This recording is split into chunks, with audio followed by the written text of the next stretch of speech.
रोशनी का कारवां। This podcast is brought to you by BarrierBreak Solutions Pvt Limited and Score Foundation.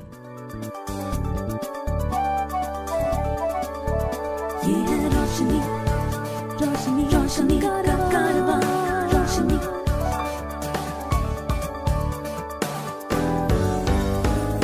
Eyeway, ये है रोशनी का कारवां।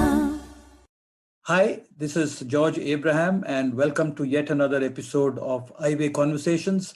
Today my guest is a good friend, Ketan Kothari, who works with Sight Savers India. Hi, Ketan, welcome to the show. Hi, George.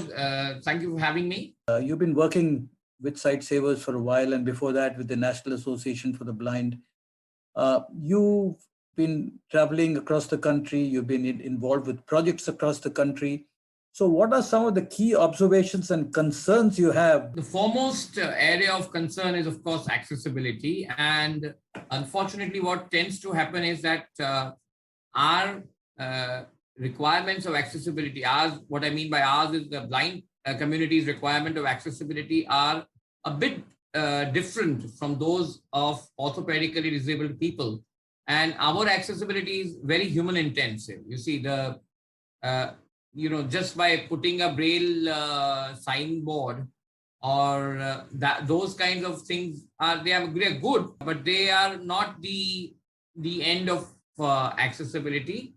And ours is a continuous process which has to undergo changes as and when the need arises, unlike orthopedically disabled, where once you've made certain adjustments relating to spatial constructions, etc., you probably done your bit. And the other concern is that, especially in the rural areas, the blind are not, they're very visible as such, but not visible in the sense that, you see them wherever they're there, they're pretty vocal, but very few that are there. In the sense that they're there in the community, but very few come out. Because still that stigma is there in the rural areas.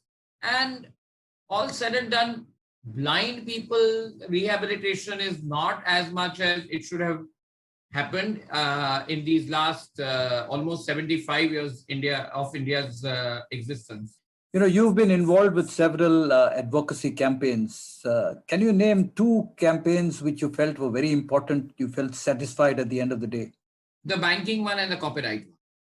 Can you talk a little bit about them? You see, prior to 2008, the banks were not willing to let the blind customer open an independent account on his own, savings account or even FD. Yeah. It had to be a joint account. Yeah. And that we got changed in 2008 along with many other organizations. Sight Savers and other organizations were also involved. A bit of work was also done by Eyeway. I'm fully aware of that. Yeah. And so it has evolved a long way from then. Now, blind people are also using internet banking. They're also using credit and debit cards. They're also using apps. And now, even though now there are still in rural areas, you still have people who don't listen to you, who don't bother to go by the guidelines, and you have to struggle. But more or less, things have come a long, long way since 2008. The other thing was copyright. Right. Now, earlier, we all know that we were not allowed to even copy anything for our study purposes. We were doing it all right. We were all doing it illegally. Everybody does it. But we were not allowed. And it was a big struggle to get our copyright law amended. I remember we met Mr. Kapil, Sibal, an eminent lawyer and who was then the HRD minister. Right. And I and some of the other representatives of the organizations had met him in 2009 or 10. It slips me in November. Yeah. And we had explained to him the problems that we were facing. And, he patted me on the shoulder and he told me, you must learn to live with problems. You can't get everything that you want. And it was the same gentleman who took pride in getting the copyright law amended to our benefit and then claim it that it was his doing. And then, kind of bragging that, okay, see, I did your work. So, and then that led to another, treaty in the World Intellectual Property Organization, WIPO, which is known as Marrakesh Treaty. So Indian amendment has led to this international treaty, which has been now ratified by more than 150 countries, including United States, which has not yet ratified the CRPD. So these two campaigns have been really satisfactory. But I must also say, George, that once you do advocacy, you can't relax even on those issues, because things keep changing and you have to be always alert and on your feet, so that you don't, come to a situation where you lose what you gain. Just moving a little away, we've known each other for many years now, and I would be curious to know a little bit about what were the origins of your visual disability, and what was your childhood like? How was your family, and what were your growing up years like? My father once narrated to me, and only once he told me that incident, that he apparently had dreamt a week prior to my birth. Yeah. That I generally don't believe in dreams, but now I don't know, it's probably providence. He said that he dreamt that somebody told him that you will either, if you get a boy, he will be disabled. Right. And if you get a girl, she will be very pretty. Right. Very pretty. So when I was born, I always joke, that when a child is born, right, the child cries and the world laughs. Right. World is joyous. Oh, and that too firstborn. Right. So when I was born, I also cried and the world also cried. Remember, this was some 50 odd years ago. Right. So the awareness was not so much there. When a blind child is born, there was total, oh God, now. And I was a lower middle class Gujarati family. Yes. Reasonably well-to-do. I mean, we were not rich, but reasonably well-to-do. Yeah. And in those days, as we all know, expectations were also not very high. Yeah. So we were, a very contented family. But yeah, so when I was born, I'm told that there was not very, not high amount of celebration. No celebrations. Okay. And to top it all, I was born with a boil on the right side of my head. Right. Which had to be removed on the third day, which led to fair amount of blood loss. Right. So people were also worried that, oh God, now because if this infant loses so much of blood, whether his cognitive abilities will be retained. Okay, because remember, those years were not medically advanced. Then I was admitted to a nursery. That was also an accident because my mother had some problem, some fibroid that needed to be removed. And the operation happened in a nursing home where there was a nursery for the blind on the top floor. Yes. And since I was, I was a 3-year-old kid. Yeah. All this I'm telling you from what I've heard. Okay. Yes. So I was just, like how children are, playing or, wandering and creating a little bit of trouble for my father. Yeah. So somebody from the nursery saw me. We must have come down. Yeah. So she told that in any case, you have to stay the whole day here. Why don't you let him, sit with our other children who are also like him? Yeah. And that's how I got admitted to the nursery. This was NAB nursery, Mata Lakshmi nursery for the blind, which you must have certainly heard about. Yeah. In Mumbai. Yeah. And from then onwards, I went to the Happy Home and School for the Blind. I had reasonably good education there. I would say that time that was one of the best schools for the blind in India. I completed my matriculation and then went to SIS college. I was a very studious person. Yeah. Not somebody who would bunk lectures much, go around with, girls. So I had good readers also. Very good readers, I must say. Very dedicated readers, in fact. And so these readers were your classmates, or they were? Well, they were my classmates also, but I used to read a lot. I mean, I used to, for example, I was doing political science. I never liked to refer to textbooks. Yeah. I used to refer to the reference books that teachers used to prescribe in the class, which not many use. Yeah. So I used to require about 6 to 7 hours because I used to take all notes in Braille. Lots of notes in Braille. Yeah. So although I had very exhaustive notes, my notes were not very popular because people would say, God, who will read so much? Yeah. So, so I had classmates used to read to me occasionally, but I had other readers, other, who had become friends. Like, I got to know somebody, then that person introduced somebody else. Papa knew somebody, all that. And those were very dedicated people. I remember people had read to me at 11 o'clock in the night also. Right. And never ever bothered to charge me for that. Yeah. In fact, I was a gold medalist in my master's. Right. That also when I didn't appear for my October, I'm first year exam. I sat for 2 exams in 1 year, October and April. Yeah. And, I just said that, I was given gold medal because nobody else was there to take. So my readers felt bad. She said, please don't say all that because you are insulting us.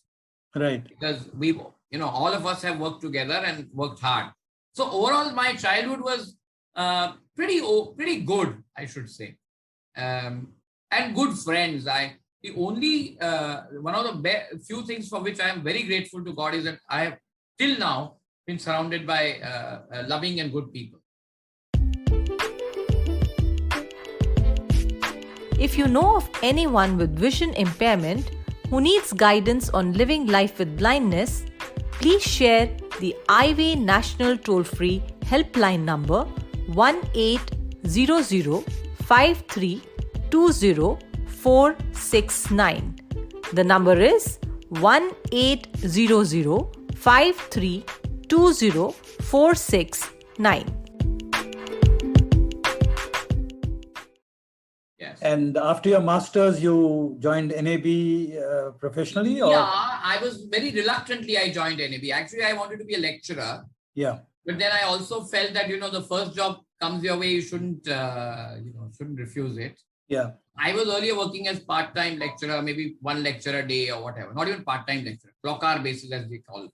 Right. So that was not very paying. This was in 93. So NAB had a vacancy for employment officer. Yeah. So, and they had 3 rounds of interviews, So I was just joking. I said, who will give me job? Yeah. Nobody will give me.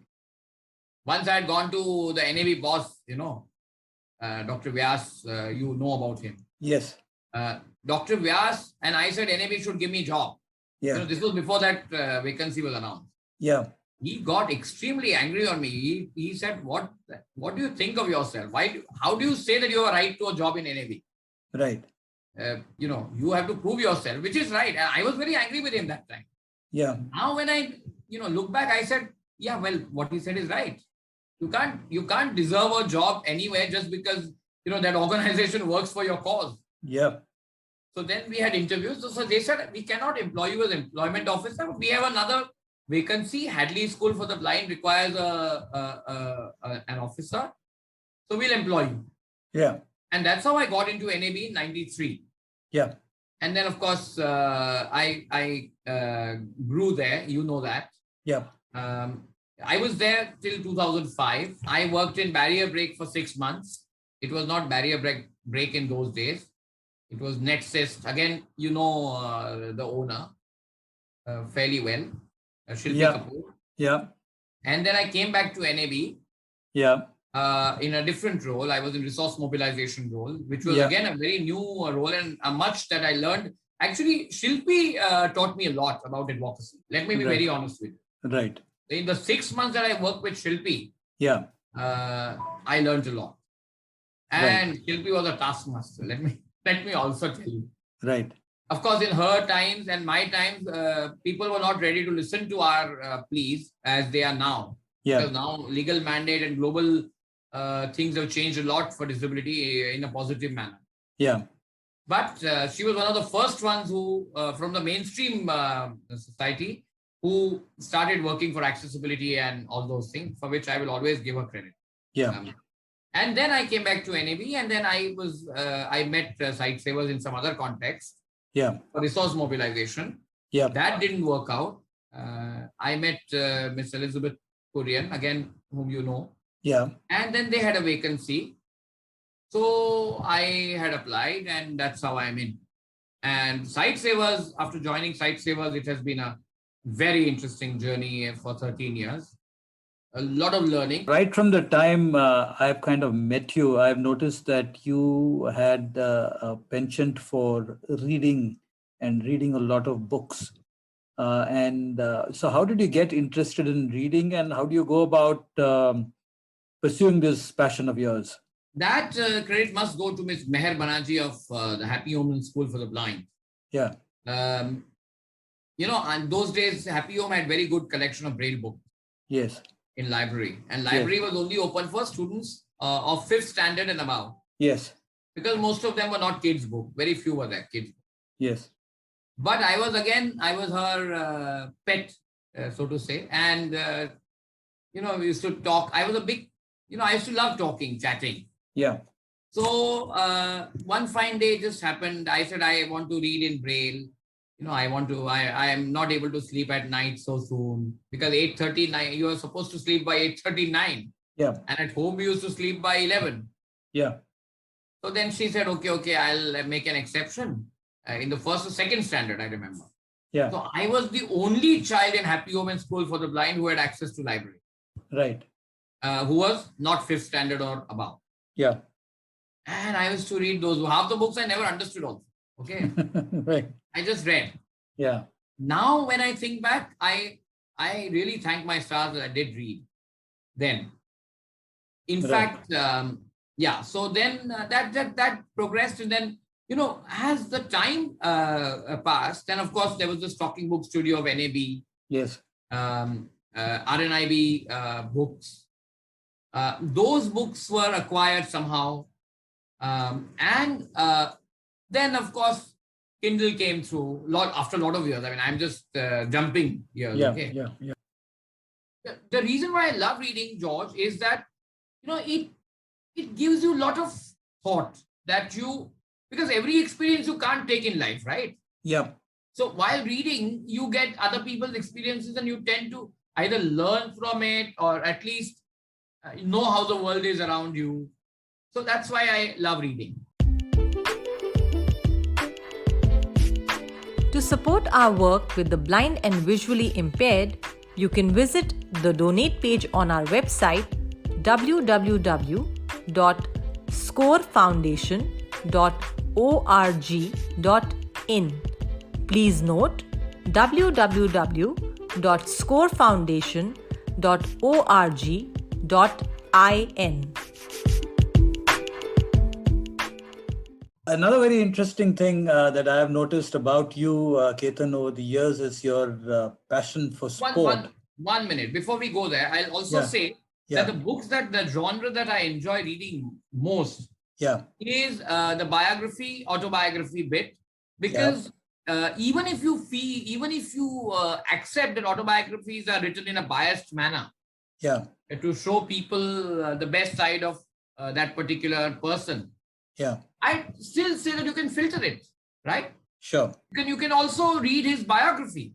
Yeah. And biographies are not generally, unless they are paid biographies, generally not written in a biased manner. Right. So and then that's how you know how people behave in a particular situation, right? Sure. So I love that's my favorite genre. Yeah. And coming to sports. Yeah.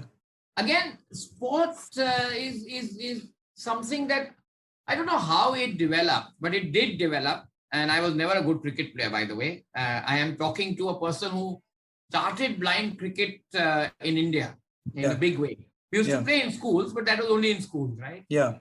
But you were the one who actually started it nationally and internationally. Yeah. So, but I was never a good player, but I always enjoyed cricket. I must also say, George, that the English that you hear me speak today, yes, because nobody speaks English in my family. Yes. I mean, nobody spoke then. Now, of course, there are people who are younger than me who, of course, have been educated and do speak. Sure. All credit goes to, most of the credit goes to cricket and the BBC World Service. That's my special. I learned my English and All India Radio, good old All India Radio, not the present one. Yeah. I learned my English and even Hindi. Right. Because when I speak Hindi, nobody will say that I'm a Gujarati speaking Hindi. Right. Or a Maharashtrian speaking Hindi. Right. I've learned it from BBC and good cricket commentary. And then tennis. Yeah. I remember the match between, the first Wimbledon that I now remember, which I kind of, I wouldn't say followed, but yeah, Borg McEnroe final. The 1980. Yeah, 1980. Yeah. The last Borg McEnroe final. Yeah, that was a phenomenal match. Absolutely. Absolutely. I mean, I was very sad when Borg announced his retirement at such a young age. Right. I used to love McEnroe making all sorts of noises on the court. Yeah. You can't be serious. I mean, it was so funny. So he named also his autobiography, You Can't Be Serious. As we were speaking a little earlier, in the good old days in the 1970s and 80s, early 80s, the cricket and the sport was generally kind of promoted and broadcast and covered quite elaborately on both the BBC World Service as well as All India Radio. But with the advent of television and with the advent of the internet, sport coverage has got a little scattered, and for a blind person, it's become a little difficult to kind of follow the game the way we did it in the 70s, say. It does, but it also has other advantages, right? If you have proper apps installed, yeah, you can follow. In fact, now, even where there are no ball-by-ball commentary, yeah, and I still manage to listen to ball-by-ball commentary through VPN. Yeah. In most cases, very few exceptions. Yeah. So that's scattered, yes, but there's a positive side to it also, right, George? Because now you can hear your players talk a lot. You have these podcasts, you have conversations. Like if you're a CrickBuzz Plus subscriber like I am, then you can listen to the players, which you didn't in those days. Yeah. Okay. In those days, if you heard Sunil Gavaskar's voice once, you thought, oh God, wow, what? I mean, I'm hearing Sunil Gavaskar's voice. Yes, indeed. Yeah, I remember when I heard first time when Sunil Gavaskar had come to Happy Home. Yeah. Okay, along with Gaikwad and Jimmy Amarnath, and I still remember I asked him a very silly question. Why I asked that to Mr. Gavaskar, why do you not get out and always Mr. Gaikwad has to get out? Yeah. You remember the good old days when Gavaskar and Gaikwad used to be the opening pair? Yes. So, I mean, they just laughed because what would they answer? Yeah. So, but of course, I was very small that time. I was some 8-9-year-old. Right. So obviously, they also may not have taken this very seriously. So, Ketan, it's been wonderful kind of chatting with you. And thank you very much for sparing your time. And wish you all the very best. So thank you, George, for this. Eyeway, ये है रोशनी का कारवां. This podcast was brought to you by BarrierBreak Solutions Pvt Limited and Score Foundation.